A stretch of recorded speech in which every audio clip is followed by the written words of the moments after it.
There's a lot of natural fears a person will go through that will turn those white Grundies into brown Grundies. Did I leave the stove on?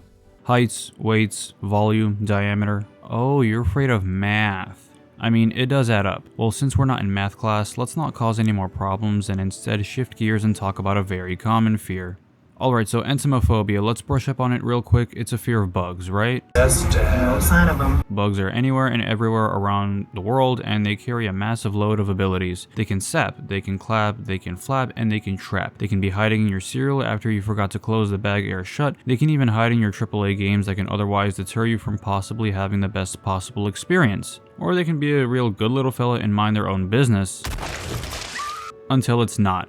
I flew overseas to visit my distant family a few months ago, and the amount of insects that interfere with their day-to-day activities would make you think that the residents have some Frankenstein symbiotic relationship with the local critters. And if you're a foreigner, you would think twice about living there, but not the locals. You see, the locals, on the other hand, embrace these bugs as just being a part of their land and view them as hustlers whenever there's a sliver of food in the trash or nearby the chicken coop. They're just trying to survive, and you do the same thing if you were in their shoes as a human or insect. Although hornets are a no-go for me, they're very prevalent in my motherland and they'll make bees and yellow jackets look like Jerry B. Seinfeld. So if you guys are ready, let's play Fallout 4.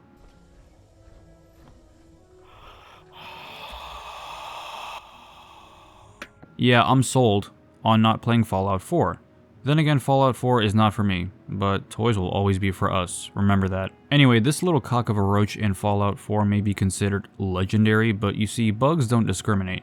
Their legend can infest and go in all shapes, colors, sizes, and games, mind you. Marvel's Spider-Man 2. With these recent Spider-Man games, I had an absolute web swing and a blast with my playthrough of them, especially Spider-Man 2. And yes, it's a great game, but there's no other way to put it. It's a buggy, fake New York simulator with 2 playable bugs and a playable deaf girl. And that's not the scariest part. Or this. Or this. And yes, I know spiders aren't exactly bugs, but it's similar. You see, it's complicated. The game was littered with bugs, and it was PlayStation's only first-party game in 2023 from Insomniac of all developers, and it was announced 2 years in advance, and the game launched without a lot of features. And doesn't that just make you want to go... They had the perfect chance to redeem themselves for the subpar PS5 launch with a potentially stellar PC launch, and it somehow played out even worse. But broken video games are nothing new. The video game community can smell it from a mile away. You see, as much cleanliness issues that they may have, they can be quite the pack of wolves when it comes to sniffing out foul odors that isn't theirs. I'm sorry. You smell that? What is that? What? What's that smell? The cologne? No. Opportunity. No. Money. Oh, okay. I smell money. Okay. But with the recent trend of video games coming out in a state as if the disc was taking a bath in steaming ramen noodle water, video games coming out in a buggy state is actually a legit fear a lot of people have these days, to the point where it's actually a pleasant surprise when they come out clean as a whistle. I don't know about you, but I like doing cool flips in this game more than taking down bad guys. Did you know that one way of mitigating a phobia is by simply looking at it dead in the eyes, praying and hoping and praying that it won't come back to bite you in the ass? Watch this short clip of this handsome man briefly talking about it. I won't, because I have an irrational fear of men more handsome than me and with better accents than me. But basically, he put it best. If you want to get rid of or at least minimize a fear or a phobia that you have, you first need to realize that you will have to expose yourself to it. This won't mean that you instantly need to face your fears, but it will mean that you need to face them slowly. I'll use fear of spiders as an example. You can begin by looking at videos or pictures on the internet of spiders. Then, once you are comfortable with that, you can look at a real spider from a distance. Next time, you can approach closer. Then, you can look at a dead spider. Then, you can touch it with a toothpick. Next time, you can touch it with your finger, and so on. Just know that this method takes time, and don't do it with a poisonous spider.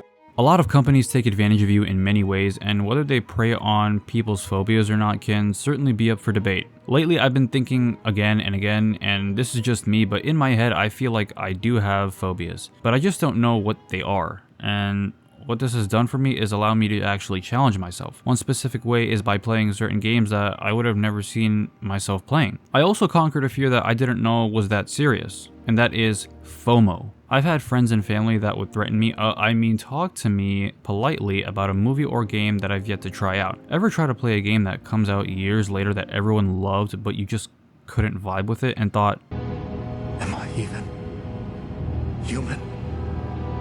For me, one of the biggest examples of this was Hollow Knight, a game I adore and I thought was money well spent, but I haven't beat it yet, and I don't think I ever will. I'm not even close. And does it bother me? Not anymore. I don't consider that game to even be in my backlog. It's a comfort game for me if I'm super bored or distracted. I'll boot it up and give it 20 minutes, maybe half an hour, and if I don't beat it, at least I got to hear some decent sound design.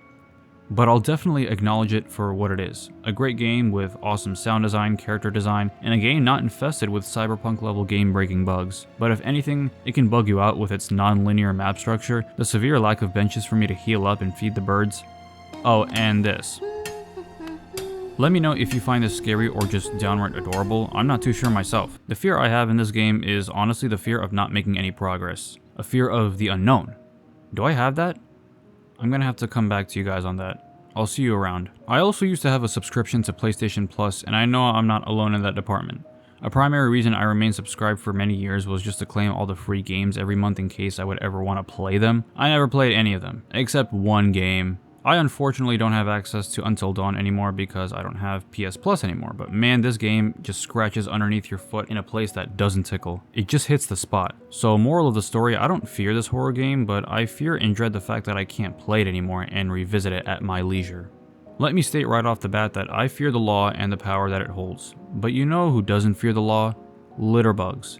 And because they don't fear the law, they just carry themselves like they think they're a GTA character and that the world is their oyster for them to do whatever they want. And the ability to believe you can do whatever you want can definitely be liberating, yes, but also scary if you're on the other side. So honestly, do I fear the law or do I fear litterbugs and their inability to adhere to the law? Well, I'm gonna go with both. As a simple guy that likes to rant and ramble, honestly, contemplating about phobias and being confused whether I legitimately have them is honestly interesting to me, so let me know if you're in the same boat. The obvious ones being attacked by cheetahs or cheetah girls, or pumas or Pumbaa. Hey, call me Mr. Pig! Phobias down below. Thank you.